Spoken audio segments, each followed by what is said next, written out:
नमस्कार दोस्तों। वो कहते हैं ना, परिंदों को मंजिल मिलेगी यकीनन, ये फैले हुए उनके पर बोलते हैं।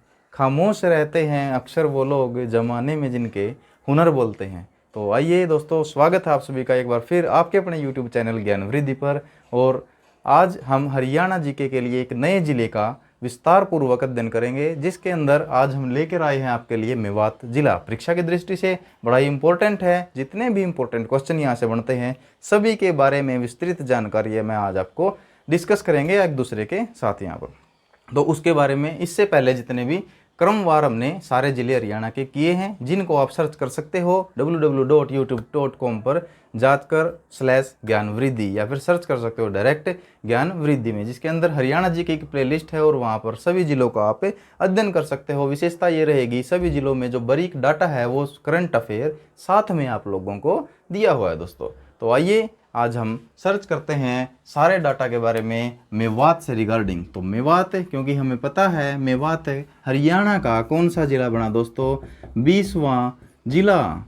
कौन सा जिला बना, 20वां जिला। और कहाँ से अलग होकर, तो गुरुग्राम यानी कि उस टाइम पे गुड़गांव से अलग होकर ये हरियाणा का 20वां जिला बना 4 अप्रैल 2005 को, यानी कि 4 अप्रैल 2005 को 20वें जिले के रूप में मेवात अस्तित्व के रूप में आया। ठीक है, यानी कि अब हम इसकी बेसिकली बात करते हैं तो तत्कालीन जो मुख्यमंत्री थे, तत्कालीन मुख्यमंत्री श्री ओम प्रकाश चौटाला, तत्कालीन मुख्यमंत्री श्री ओम प्रकाश चौटाला जी ने 2 अक्टूबर 2004 को, यानी कि 2 अक्टूबर 2004 को, 2 अक्टूबर को आप बड़ी ही ध्यानपूर्वक जानते हैं कि गांधी जयंती, यानी कि राष्ट्रपिता श्री महात्मा गांधी जी की जयंती, और साथ के साथ में देश के पूर्व प्रधानमंत्री स्वर्गीय श्री लाल बहादुर शास्त्री की जयंती पर श्री ओम प्रकाश चौटाला जी ने 20वां जिला हरियाणा का बनाने की घोषणा की। ठीक है, तो उन्होंने घोषणा की थी। तो जब घोषणा की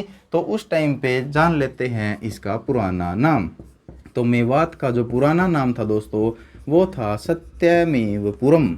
क्या नाम था दोस्तों, सत्यमेवपुरम। तो सत्यमेवपुरम के नाम से किस जिले को जाना जाता था, तो मेवात को सत्यमेवपुरम के नाम से जाना जाता था। जो नारा जो दिया था गांधी जी ने सत्यमेव जयते का, क्योंकि गांधी जी की जयंती पर था, तो सत्यमेव जयते इनके नारे के नाम पर ही इस जिले का नाम सत्यमेवपुरम रखा गया था उस समय पर। ठीक है, तो सत्यमेवपुरम, हालांकि जो इसका नया नाम, या फिर इसका अगर पहले हम मुख्यालय की बात करें दोस्तों, मुख्यालय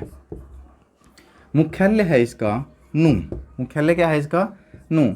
इससे पहले हम बात कर लेते हैं सन 2005 के अंदर जब कांग्रेस की सरकार आई, तो कांग्रेस की सरकार आई तो 4 अप्रैल 2005 को उन्होंने हरियाणा का 20वां जिला बना दिया मेवात को। ठीक है, हरियाणा का 20वां जिला किसको बना दिया, मेवात को। तो सत्यमेवपुरम से इसका नाम बदलकर हो गया मेवात, और 2005 के अंदर कांग्रेस गवर्नमेंट ने इसका नाम मेवात के रूप में हरियाणा का 20वां जिला बनाया।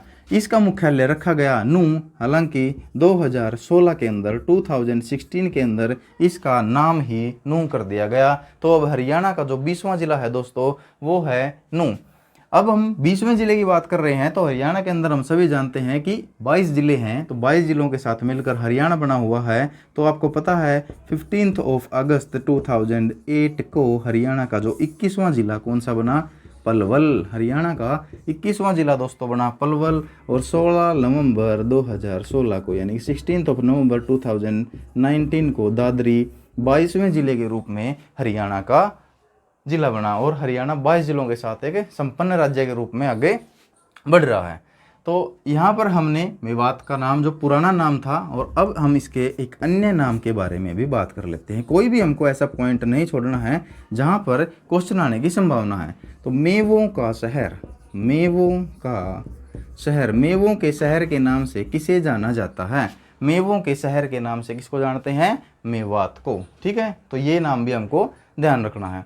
अब इसकी थोड़ी सी हिस्ट्री बात कर लेते हैं। जिस टाइम पे 1947 के अंदर भारत पाक विभाजन हुआ, और यहाँ पर असुरक्षा महसूस करते हुए, क्योंकि ये जो मेवात था ये एक बहुसंख्यक मुस्लिम इलाका था, और यहाँ पर असुरक्षा महसूस करते हुए जो यहाँ के मुस्लिम बहुसंख्यक आबादी भारत को छोड़कर पाकिस्तान जाने लगे, तो गांधी जी ने यहाँ की यात्रा की और गांधी जी ने उन सभी को यहाँ पर रोकते हुए उनको यहाँ पर बसाया और उनको समान व्यवहार, रोजगार और सुरक्षा की गारंटी देने का उन्होंने फैसला लिया दोस्तों। तो यहाँ पर उस टाइम पे उन्होंने एक गांव में गए थे जिसका नाम था घासेड़ा या फिर घरोंडा। घासेड़ा या फिर घरोंडा, इन दोनों के नाम से आ सकता है। तो जिस गांव में गांधी जी गए थे उस गांव को गांधी ग्राम के नाम से जाना जाता है। किस नाम से जाना जाता है? गांधी ग्राम के नाम से जाना जाता है। तो गांधी जी ने यहाँ की विजिट की थी और उनको यहाँ पर बसाया था। तो गांधी जी ने भारत पाक विभाजन के समय सन 1947 में मुसलमानों को यहाँ पर बसाया था। तो ये भी एक क्वेश्चन बनता है। उसके बाद दोस्तों क्वेश्चन बनता है यहाँ पर तहसीलों के ऊपर, जो यहाँ की तहसील है। सबसे पहले जो यहाँ की तहसील है वो है फिरोजपुर झिरका। फिरोजपुर झिरका, ठीक है। सेकंड जो तहसील है उसके बारे में हम बात करते हैं, पुन्हाना। थर्ड नूह और फोर्थ यहाँ की जो तहसील बनती है दोस्तों तावड़ू। तो ये चारों तहसीलों की हमने बात करी, क्योंकि क्वेश्चन यहाँ से भी बन जाता है कि पुन्हाना तहसील किस जिले से संबंधित है, या फिर किसी भी तहसील का नाम पूछकर वो जिले से उसका संबंध पूछ लेता है। तो ये मेवात जिले से संबंधित सारी तहसीलें हैं। उप तहसीलों पे हम नहीं जा रहे क्योंकि वो बहुत ही बारीक माइक्रो लेवल चला जाता है। तो यहाँ पर ये अगर हम आगे इन तहसीलों में यहीं डिस्कस कर लेते हैं जो मोटे मोटे पॉइंट हैं। तो फिरोजपुर झिरका हरियाणा का एकमात्र उपमंडल, हरियाणा का ये ऐसा एकमात्र उपमंडल है जो तीन तरफ से राजस्थान से घिरा है। आपको पता है हरियाणा के जो दक्षिण में और पश्चिम में क्या लगता है? राजस्थान। तो ये राजस्थान से घिरा हुआ है। तो हरियाणा का एकमात्र ऐसा उपमंडल है जो तीन तरफ से राजस्थान से घिरा हुआ है। और तावड़ू से संबंधित आ जाता है एक तावड़ू का किला। तो अगर तावड़ू का किला कहाँ पर स्थित है, ये क्वेश्चन बनता है दोस्तों। तो तावड़ू का किला कहाँ पर स्थित है? तावड़ू के अंदर। एक यहाँ पर अगर हम फिरोजपुर झिरका की बात कर रहे हैं तो एक और इम्पोर्टेंट क्वेश्चन यहाँ पर आ जाता है। यहाँ पर है एक देहरा शिव मंदिर। कौन सा दोस्तों? देहरा शिव मंदिर। तो देहरा शिव मंदिर कहाँ पर स्थित है? देहरा शिव मंदिर फिरोजपुर झिरका जो तहसील है मेवात की, वहाँ पर स्थित है। पांडवों ने इस मंदिर को बनवाया था। पांडवों ने बनवाया और हर साल नवरात्र, ये क्या कहते हैं, शिवरात्रि के उत्सव पर, यानी कि शिवरात्रि पर यहाँ पर क्या लगता है? मेला लगता है। तो यहाँ तक की हमने बात करी। साथ के साथ में जो हमारा फॉर्मेट रहता है दोस्तों, हम बात कर लेते हैं टूरिस्ट कॉम्प्लेक्स की। कौन से की? टूरिस्ट कॉम्प्लेक्स, यानी कि हम तहसील की बात करने के बाद बात करते हैं टूरिस्ट कॉम्प्लेक्स। हम सभी जानते हैं कि जो टूरिस्ट कॉम्प्लेक्स होता है, पर्यटन को बढ़ावा देने के लिए हरियाणा राज्य ने हर जिले के अंदर टूरिस्ट कॉम्प्लेक्स बनवाए हुए हैं। तो टूरिस्ट कॉम्प्लेक्स जो ध्यान रखता है हरियाणा टूरिज्म डिपार्टमेंट। इसके लिए जो डिपार्टमेंट है वो कौन सा है? Haryana tourism department. हरियाणा एकमात्र ऐसा जिला है, यहाँ से एक क्वेश्चन ये भी बनता है, 1 नंबर का क्वेश्चन ध्यान रख लेना। हरियाणा एकमात्र ऐसा जिला है जिसमें सभी टूरिस्ट कॉम्प्लेक्स के नाम किसके नाम पर हैं? बर्ड्स के नाम पर, यानी कि पक्षियों के नाम पर। पक्षियों के नाम पर। लेकिन मेवात के अंदर कोई भी टूरिस्ट कॉम्प्लेक्स नहीं है जो हरियाणा टूरिज्म डिपार्टमेंट ने डेवलप किया है। तो यहाँ पर हमने जो बेसिकली बात करी, 20वां जिला बना गुरुग्राम से अलग होकर मेवात हरियाणा का। और कब बना? 4 अप्रैल 2005 को। हालांकि 2 अक्टूबर 2004 को सत्यमेवपुरम नाम से इस जिले की घोषणा तत्कालीन मुख्यमंत्री श्री ओम प्रकाश चौटाला जी ने की थी। लेकिन 2005 में जैसे कांग्रेस गवर्नमेंट आई तो उन्होंने मेवात के नाम से इस जिले को बनाया, ठीक है। और इसका मुख्यालय नूह रखा गया और 2016 के अंदर इसका नाम बदलकर भी नूह कर दिया गया। उसके बाद हमने 2 जिले और पढ़े जो रिसेंटली बने हुए हैं, ठीक है। अन्य नाम जिसका जाना जाता है मेवों का शहर, और जो पुराना नाम है इसका सत्यमेवपुरम। चारों तहसीलों के बारे में हमने बात करी, फिरोजपुर झिरका, पुन्हाना, नूह और तावड़ू। फिरोजपुर झिरका एकमात्र ऐसा उपमंडल है हरियाणा का जो 3 तरफ से राजस्थान से घिरा हुआ है, और देहरा शिव मंदिर भी यहीं पर स्थित है दोस्तों। नेक्स्ट दोस्तों हम बात करते हैं एक इम्पोर्टेंट डाटा की, जो कि है साक्षरता दर। ये डाटा हम बात करेंगे सारा एज पर 2011 के जो सेंसेक्स था, यानी कि जो जनगणना आंकड़े हुए थे 2011 के अनुसार। तो साक्षरता दर हरियाणा की सबसे कम साक्षरता दर जो जिला है वो कौन सा है? मेवात। तो साक्षरता दर की दृष्टि में मेवात हरियाणा का सबसे कम साक्षर जिला है, जिसकी साक्षरता दर मात्र कितनी है? 4.08% 2011 के आंकड़ों के अनुसार। तो साक्षरता दर की दृष्टि में सबसे कम है। लेकिन अगर हम बात करते हैं लिंगानुपात की दृष्टि में, तो लिंगानुपात की दृष्टि में हरियाणा का सबसे ज़्यादा लिंगानुपात है, हरियाणा का सबसे ज़्यादा लिंगानुपात वाला जो जिला है वो भी मेवात ही है दोस्तों। और यहाँ की जो लिंगानुपात है वो है 907। ठीक है, तो 907 यहाँ का लिंगानुपात है। ये बड़ा ही अच्छी बात है कि लिंगानुपात की दृष्टि में मेवात है सबसे ज़्यादा है। अब हम 2011 की बात है तो हरियाणा का लिंगानुपात भी डिस्कस कर लेते हैं एज पर 2011। तो हरियाणा का जो लिंगानुपात है उस टाइम पे था 879, जो कि भारत में सबसे कम लिंगानुपात वाला राज्य था हरियाणा। लेकिन 2016 के एस्टिमेटेड डाटा के अनुसार, ये क्वेश्चन पूछा गया है एचपीएससी के अंदर कि 2016 के एस्टिमेटेड डाटा के अनुसार हरियाणा का लिंगानुपात कितना हो चुका है। तो हरियाणा का लिंगानुपात 914, जो कि एक अच्छा नंबर हो चुका है। तो 2016 के एस्टिमेटेड डाटा के अनुसार हरियाणा का लिंगानुपात 914 हो चुका है। तो लिंगानुपात हम सभी जानते हैं प्रति 1000 पुरुषों के पीछे स्त्रियों की संख्या क्या कहलाती है, लिंगानुपात। तो यहाँ पर हमने साक्षरता दर और लिंगानुपात की दृष्टि में मेवात का जिक्र किया। क्योंकि ये सबसे कम और सबसे ज़्यादा है, इसलिए इस पहलू का हमने जिक्र किया। तो सबसे कम साक्षरता दर मेवात की है, तो सबसे ज़्यादा साक्षरता दर कहाँ की है? सबसे ज़्यादा जो साक्षरता दर है बच्चों वो है गुरुग्राम की जो साक्षरता दर है सबसे ज़्यादा है। लेकिन आपको ये बात जानकर भी हैरानी होगी, जो लिंगानुपात है वो भी गुरुग्राम का सबसे कम है। गुरुग्राम का लिंगानुपात सबसे कम है, सबसे साक्षर जिला है, लेकिन लिंगानुपात यहाँ का सबसे कम है। लिंगानुपात की दृष्टि में गुरुग्राम सबसे कम है। उसके बाद हम बात करते हैं, क्योंकि जो मेवात है भारत के पिछड़े क्षेत्रों में से एक है, पिछड़े क्षेत्रों में से एक है। तो पिछड़े क्षेत्रों में से एक है, तो यहाँ के विकास के लिए सन 1980 में मेवात विकास बोर्ड का गठन किया गया। मेवात विकास बोर्ड का गठन कब हुआ? मेवात विकास बोर्ड का गठन 1980 के अंदर हुआ। और इसके अध्यक्ष कौन होते हैं? जो इसके अध्यक्ष होते हैं बच्चों वो होते हैं माननीय मुख्यमंत्री जी। इसके पिछड़ेपन को दूर करने के लिए यहाँ पर मेवात विकास बोर्ड का गठन किया गया, जिसके अध्यक्ष माननीय मुख्यमंत्री जी होते हैं। एक और बात है, हरियाणा के जिला मेवात में कोई भी रेलवे लाइन नहीं है। तो रेलवे लाइन नहीं है तो इसका मतलब ये इलाका आज भी पिछड़ा हुआ है, लेकिन इस डायरेक्शन के अंदर गवर्नमेंट वर्क कर रही है यहाँ पर रेलवे लाइन लेके आने का। ठीक है, तो 1980 के अंदर मेवात विकास बोर्ड का गठन किया गया और हरियाणा का मेवात ऐसा जिला है जहाँ पर रेलवे लाइन नहीं है। 2000 ठीक है नहीं, यहाँ पर गृह मंत्रालय, जो हमारा गृह मंत्रालय है, गृह मंत्रालय ने रैपिड एक्शन फोर्स, ठीक है, सारा डाटा बच्चों नोट कर लेना अपनी नोटबुक के अंदर। एक एक डाटा क्वेश्चन बनता है अपने आप में। रैपिड एक्शन फोर्स यानी कि इसको क्या बोला जाता है? दंगा रोधक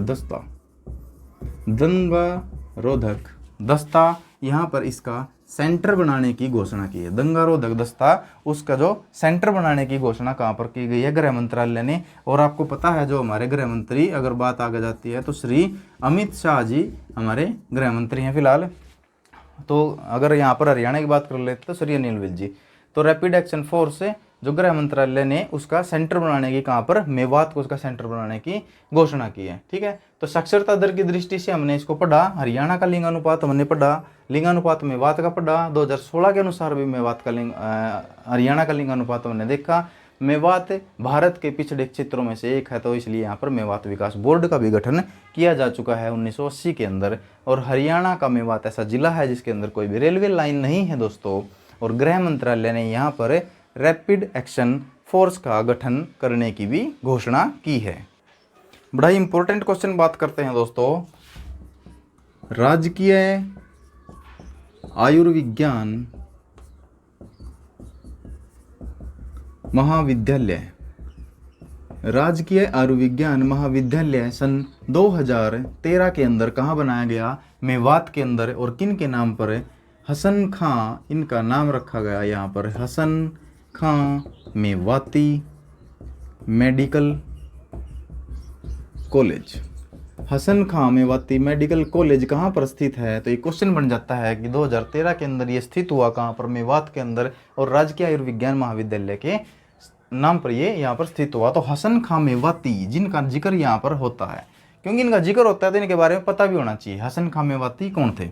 आपको पता होगा कि सन 1372 से लेकर 1527 तक जो मेवात है, मेवात के अंदर जो शासन था वो किसका था? खानजादा राजपूत शासक, राजपूत शासकों का स्वतंत्र राज था। स्वतंत्र राज कहाँ पर था? मेवात के ऊपर था। तो 1372 से लेके 1527 तक मेवात के अंदर खानजादा राजपूत शासकों का स्वतंत्र राज था। और ये जो हसन खां मेवाती जी हैं, ये अंतिम खानजादा राजपूत शासक हुए हैं। अंतिम खानजादा राजपूत शासक कौन हुए? हसन खां मेवाती जी। 1526 अगर मैं यहाँ लिखता हूँ तो इस सन को देखकर आपको एक लड़ाई याद आती होगी, पानीपत की प्रथम लड़ाई। अब मैं ये क्यों लिख रहा हूँ? क्योंकि यहाँ से इनका लिंक है। पानीपत की लड़ाई कौन सी? प्रथम। तो ये किस किस के बीच में हुई थी? ये भी एक क्वेश्चन बड़ा इंपॉर्टेंट बनता है। आपको पता है बाबर आया था और बाबर और इब्राहिम लोदी के बीच में यहाँ पर ये लड़ाई हुई। तो बाबर और इब्राहिम लोदी के बीच में ये लड़ाई हुई, इब्राहिम लोदी हार गया और बाबर जीत गया, जिसके परिणाम स्वरूप ही यहाँ पर क्या बना? मुगल वंश की स्थापना हुई 1526 के अंदर। 1527 में अपनी अगली लड़ाई जब बाबर ने लड़ी, जो कौन सा युद्ध था? खानवा का युद्ध। खानवा का युद्ध, ठीक है। क्वेश्चंस को याद करने के लिए उनका लिंक बहुत जरूरी है, ठीक है। उनका लिंक बनाओ, अगर यहाँ से ये लिंक बनता है तो उससे ये लिंक 10 क्वेश्चन और हमें याद होंगे, ठीक है। तो ये चीज़ बहुत जरूरी है। तो खानवा का युद्ध हुआ किस किस के बीच में? बाबर और राणा सांगा के बीच में। बाबर और राणा सांगा के बीच में, राणा सांगा जी के बीच में ये युद्ध हुआ। और इस युद्ध में हसन खां मेवाती जी ने राणा सांगा की हेल्प की, लेकिन वो वीरगति को प्राप्त हुए और 1527 में उनका जो शासन है वो भी यहाँ से समाप्त हो गया। तो अंतिम खानजादा राजपूत शासक कौन बने? हसन खां मेवाती जी। उन्होंने राणा सांगा का साथ दिया था 1527 के खानवा के युद्ध में, जिसके नाम पर हसन खां मेवाती मेडिकल कॉलेज यहाँ पर रखा गया। इसलिए मैं सोचता हूँ कि अब आप इस चीज़ को नहीं भूलोगे। 2013 के अंदर ये बनाया गया।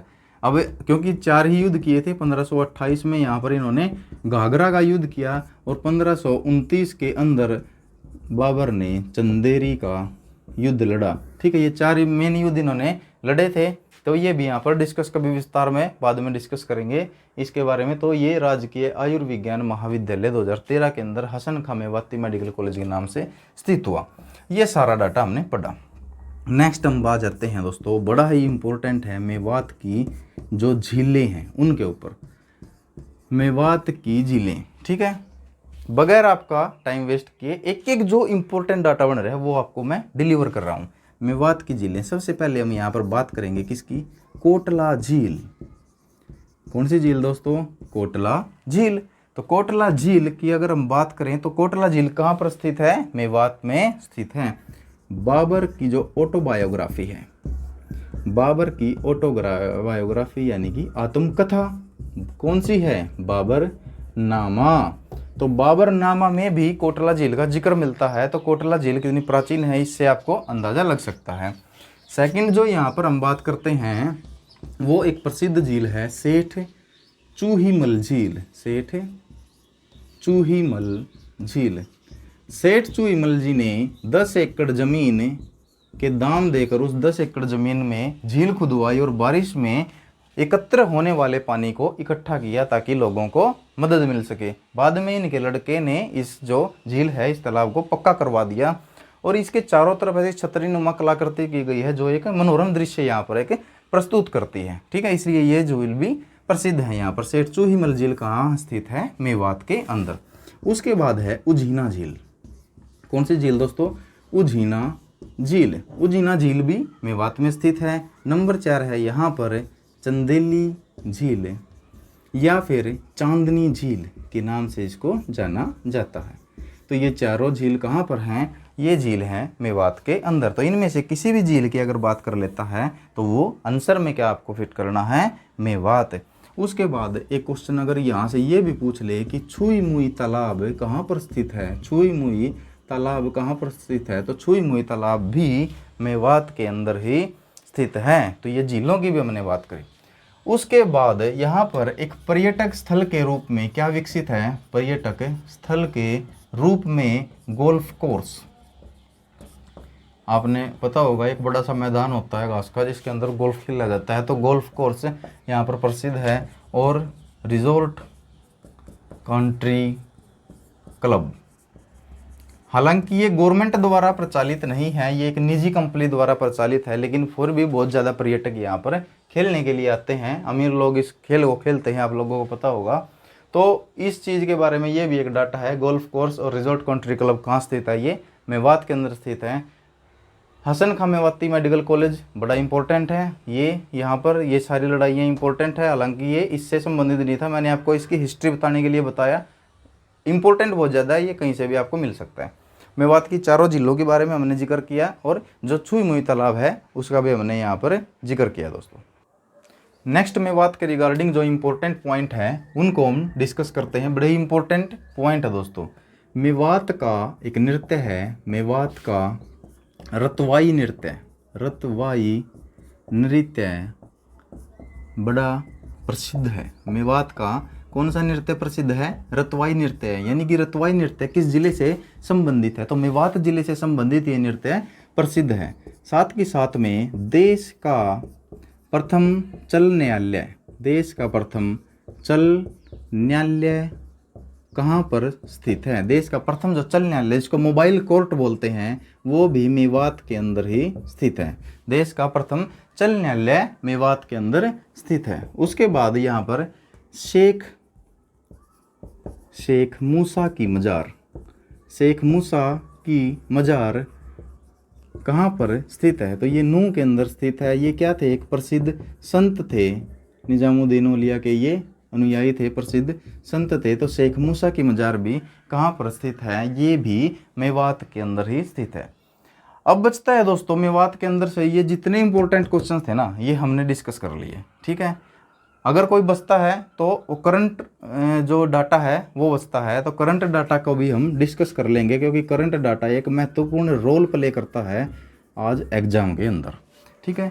तो करंट डाटा, हरियाणा का एकमात्र ISO सर्टिफाइड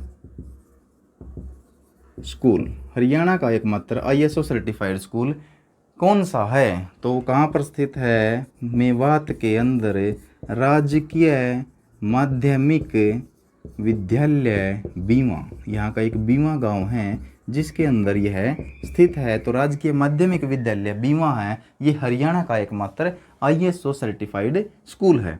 उसके बाद जो दूसरी हम बात करते हैं, मेवात की पहली मुस्लिम महिला, मेवात की पहली मुस्लिम महिला संस्कृत लेक्चरर कौन है? मेवात की पहली मुस्लिम महिला संस्कृत लेक्चरर शबनम बानो, शबनम बानो इनका नाम है, शबनम बानो। ये मेवात की प्रथम मुस्लिम महिला संस्कृत लेक्चरर है, ठीक है। तो ये करंट डाटा बनता है। एक बार एक यहाँ पे अभियान चलाया गया है, मलेरिया मुक्त मेवात, मलेरिया मुक्त मेवात अभियान।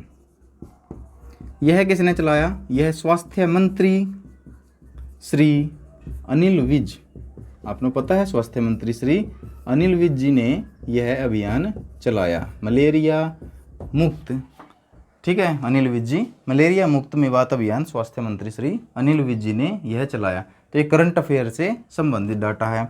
एक और आपको पता होगा जो इंडियन आइडल है, इंडियन आइडल 10 जो हुआ था उसके जो विजेता कौन थे? इंडियन आइडल 10 के विजेता कौन? सलमान अली, ठीक है। कौन थे? सलमान अली, इन्होंने क्या किया था, ये इंडियन आइडल 10 जीता था और ये कहाँ से स्थित थे, ठीक है, ये मेवात से ही लिंक रखते हैं, ठीक है, ये मेवात से ही लिंक रखते हैं। ये करंट अफेयर बना। हाँ, एक और करंट अफेयर यहाँ से इम्पोर्टेंट बनता है, मेवात से शामिया आरजू। शामिया आरजू ये मेवात की लड़की हैं। इन्होंने, शामिया आरजू ने पाकिस्तान के क्रिकेटर, मेवात की लड़की पाकिस्तान के क्रिकेटर कौन, हसन अली, पाकिस्तान के क्रिकेटर हसन अली से निकाह किया। ठीक है दोस्तों, तो एक करंट अफेयर ये बनता था, मेवात से जो शामिया आरजू है, उन्होंने आरजू है पाकिस्तान के क्रिकेटर हसन अली से निकाह किया है। तो ये जितना इम्पोर्टेंट डाटा था, रतवाई नृत्य, प्रथम चल न्यायालय और शेख मूसा के मजार, ये सब किससे संबंधित है, मेवात से। करंट अफेयर में हमने जो ISO सर्टिफाइड स्कूल था, राजकीय माध्यमिक विद्यालय बीमा, और पहली मुस्लिम महिला संस्कृत लेक्चरर शबनम बानो, मेवात मलेरिया मुक्त मेवात अभियान स्वास्थ्य मंत्री श्री अनिल विज, इंडियन आइडल 10 के विजेता सलमान अली, और यहाँ की जो शामिया आरजू है, उन्होंने पाकिस्तान के क्रिकेटर, ठीक है, किससे, हसन अली से निकाह किया। एक और करंट अफेयर यहाँ का मैं बता देता हूँ, बिजली विभाग की एक योजना है, बिजली विभाग की योजना उदय, ठीक है, यह भी कहाँ से शुरू हुई, यह भी नूह से शुरू हुई। ठीक है, तो आशा करता हूँ दोस्तों, जितना इंपॉर्टेंट डाटा था जो आज तक HSC ने पूछने की संभावना या जो इससे रिलेटेड डाटा बनता है विद करंट अफेयर हमने डिस्कस किया। तो अगर आप इस डाटा को पढ़ते हो, इसको आप नोट्स बनाते हो, अच्छे तरीके से अपने माइंड में बैठाते हो, तो अवश्य ही आप लोगों के लिए मददगार साबित होगा। एक बार नहीं, 2 बार पढ़ने से आपको डाटा, 3 बार पढ़ने से आपके माइंड में सेट हो जाएगा। हाँ, कई बार आपको एग्जैक्ट ध्यान नहीं रहता, लेकिन जब आप क्वेश्चन देखोगे, एग्जाम में बैठोगे, चारों ऑप्शन देखोगे, तो आपको वो आपका जो करेक्ट आंसर है, ऑप्शन है, वो पता लग जाएगा, याद आ जाएगा। ठीक है, तो ये घबराने की ज़रूरत नहीं है कि हमें याद नहीं हो रहा। ठीक है, आप नज़र मारो, 1 बार देखोगे, 2 बार देखोगे, आपको धीरे धीरे याद होना स्टार्ट हो जाएगा। इसके साथ में वीडियो अगर आपको अच्छी लगी तो कमेंट करना, शेयर करो अपने दोस्तों के साथ ताकि दूसरों को भी इसका बेनिफिट हो सके। लाइक करो वीडियो को, और अगर चैनल पर नए हो तो चैनल को सब्सक्राइब करना ना भूलें। इसके साथ में अगर आप लोगों के कोई वैल्यूएबल कमेंट हैं तो कमेंट को कमेंट बॉक्स में ज़रूर डालें दोस्तों, और आशा करता हूँ किसी न किसी पोस्ट के ऊपर आप लोगों का ज़रूर सिलेक्शन होगा और मैं आप लोगों को ज़रूर बधाई दूंगा। तो धन्यवाद दोस्तों, जय हिंद, जय भारत।